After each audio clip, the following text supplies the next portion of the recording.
যা গরম পড়েছিল, কালকে বৃষ্টি হওয়াতে একটু রেহাই পেল সবাই। মা, তেঁতুলগুলো তো রোদে শুকানো হয়ে গেছে, এবারে চাটনি করো। ওই চারটে দিয়ে আরো রোদে শুকাচ্ছে তো। ঠিক আছে, দিয়ে বাকিগুলো নিয়ে আয়। এগুলো ছাড়াতে হবে তো। হ্যাঁ, হেল্প করবি আমাকে? ঠিক আছে। বীজগুলো বার করতে হবে। Hello everybody and welcome back to Sonali's lifestyle channel. এই বছর এই কালবৈশাখী একদমই হলো না। যাই হোক, কালকে বৃষ্টি হওয়াতে আমরা অনেক রেহাই পেলাম। অনেকটা ঠান্ডা হয়েছে ওয়েদার। যা হিট ওয়েভ চলছিল, বাচ্চাদের, বড়দের, বয়স্কদের সবারই খুব কষ্ট হচ্ছিল এই প্রচণ্ড গরমে। আজকে আমার মেয়ে দুজনের স্কুল ছুটি। আর প্রথমে তো দেখলেই যে মেয়ে আজকে আমাকে আবদার করে বলল তেঁতুলের চাটনি বানাতে। আর তোমাদের মনে আছে, এই দেখো সেই তেঁতুলগুলো আমার মেয়ে আমার শ্বশুরবাড়িতে গাছের তলায় কুড়িয়েছিল। ও মা, দেখো আমি কত তেঁতুল নিয়ে এসেছি।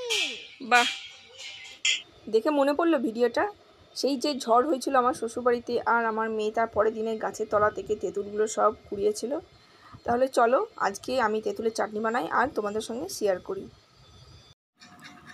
দেখো, এই তেঁতুলের খোসাগুলো প্রথমে ছাড়িয়ে নিতে হবে আর ভেতরের বীজটাও বের করে নেবো। আমি অলরেডি কিছু ছাড়িয়েও নিয়েছি আর এই বাকিগুলোও ছাড়িয়ে নেবো। যেগুলো ছাড়ানো হয়ে গেছে দাঁড়াও দেখাই তোমাদের। এই দেখো, এগুলো আমার ছাড়ানো হয়ে গেছে আর বাকি এগুলো আছে ছাড়াতে, এগুলোও ছাড়িয়ে নিচ্ছি।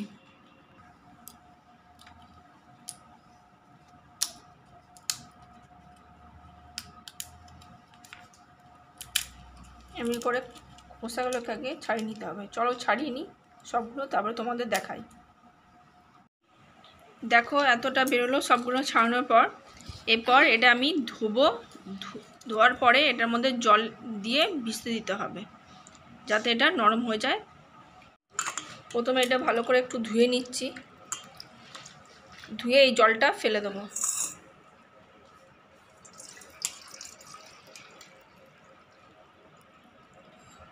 এরপর এর মধ্যে ভালো জল দিয়ে এটা একটু ভিজতে দেবো যাতে এটা নরম হয়ে যায়।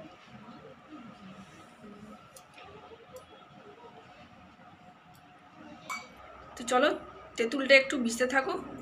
এটা ভিজে যাওয়ার পরে এটা ভালো করে চটকে কাঠটা পুরো বের করে নেবো।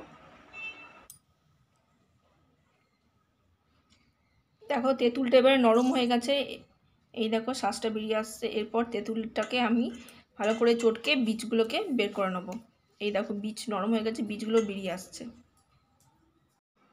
এরপরে আমি সব তেঁতুলগুলো একদম চটকে পুরো শ্বাসটা বের করে নিচ্ছি।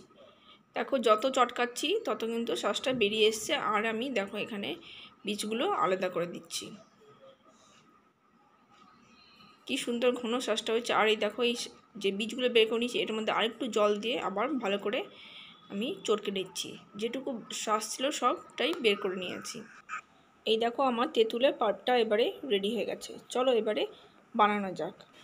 এই আচারটির জন্য প্রথমে আমি একটু ভাজা মশলা রেডি করে নিচ্ছি। তাই কড়াই গরম করে এর মধ্যে আমি দিয়ে দিয়েছি জিরে, মৌরি আর গোলমরিচ। এই তিনটি দিয়ে পরে আমি ভালো করে একটু নেড়ে চেড়ে নিচ্ছি। এরপর এখানে আমি দিয়ে দিলাম শুকনো লঙ্কা। এগুলো ভালো করে ভাজা হয়ে যাওয়ার পরে আমি শিলে সবগুলো ডাস্ট করে নিচ্ছি। তোমরা পারলে মিক্সিতেও করতে পারো। এই দেখো আর বাকি কি মশলা নিয়েছি, সর্ষে ডাস্ট, এটা আমার ভাজা মশলা। এখানে ধনে গুঁড়ো, কালো জিরে, আর হ্যাঁ আমি জিরে গুঁড়োও দিয়েছি আলাদা করে, দেখাতে ভুলে গেছি। আর নিয়ে নিয়েছি চিনি। এরপর কড়াইয়ে তেল দিয়ে তার মধ্যে ফোড়ন হিসেবে দিয়ে দিলাম তেজপাতা, শুকনো লঙ্কা আর পাঁচফোড়ন। তারপর দিলাম কালো জিরে। এরপর পুরো যে তেঁতুলের পাল্পটা ছিল সেইটা দিয়ে দিলাম তেলের মধ্যে। তেলের মধ্যে দিয়ে খুব ভালো করে নেড়ে চেড়ে নিতে হবে। এই তেঁতুলের পাল্পটি দেওয়ার পরে খুব ভালো করে নাড়তে হবে, কারণ তেঁতুলের পাল্পটি জলে চটকিয়ে বার করা হয়েছে, তাই জলটা পুরো মরাতে হবে। দেখো ফুটে এসেছে পুরো। এরপর আমি এর মধ্যে দিয়ে দিচ্ছি স্বাদ মতো নুন আর খুব অল্প পরিমাণে একটু হলুদ। দুটি দেওয়ার পর নিয়ে নিলাম। এই দেখো দিচ্ছি আমি এখানে প্রথমে ধনে গুঁড়ো। এরপর আমি দিলাম জিরে গুঁড়ো। ধনে ও জিরে ডাস্ট দেওয়ার পর খুব ভালো করে এটা মেশাতে হবে। এরপর আমি এর মধ্যে দিয়ে দিলাম সর্ষের ডাস্ট, দিয়ে পরে খুব ভালো করে আবার মিশিয়ে নিচ্ছি। লাস্টে দিলাম আমি ভাজা মশলাটা। ভাজা মশলা সবসময় লাস্টে দিতে হয় যাতে সেন্টটা ভালো ছড়ায়। মেশানো হয়ে গেছে, লাস্টে দিলাম আমি চিনি। চিনি দেওয়ার পরে খুব ভালো করে আবার এটা নেড়ে নেড়ে ড্রাই করতে হবে, কারণ চিনি দেওয়ার পরে কিন্তু এই আচারটি পাতলা হয়ে যায়। দেখো পাতলা হয়ে গেছে, তাই এটা আমি আরও ভালো করে আমি এখন নাড়ছি।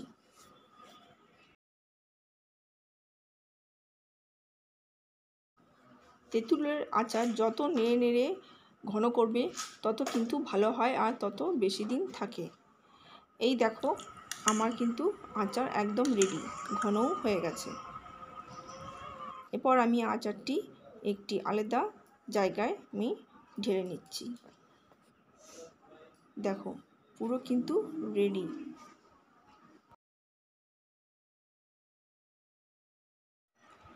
তো দেখলে তো কত সহজভাবে এইভাবে আমি তেঁতুলের আচার বানালাম। খেতে কিন্তু দারুণ হয়েছে। মা আমি একটু টেস্ট করব। কর।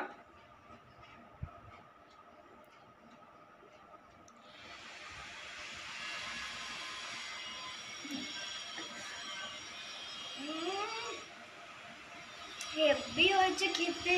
ভালো হয়েছে? হ্যাঁ সত্যি দারুণ হয়েছে। আমি তো করার পরে টেস্ট করে দেখেছিলাম, আর এই যে আমার মেয়েও টেস্ট করে বললো খুব ভালো হয়েছে। এরপর এই আচারটি আমি 3টে ছোট ছোট শিশি নিয়েছি, এই শিশির মধ্যে ঢুকিয়ে দিলাম। আর হ্যাঁ, এই শিশিগুলো কিন্তু রোদে দিয়ে দিয়ে রাখতে হবে, তাহলে বেশি দিন ভালো থাকবে। তো বন্ধুরা, তোমাদের যদি আজকের এই ভিডিওটি ভালো লেগে থাকে তো অবশ্যই করে চ্যানেলটি সাবস্ক্রাইব করে দিও আর আমার পাশে থেকো। আজ আমি এখানেই শেষ করছি। Tata bye bye.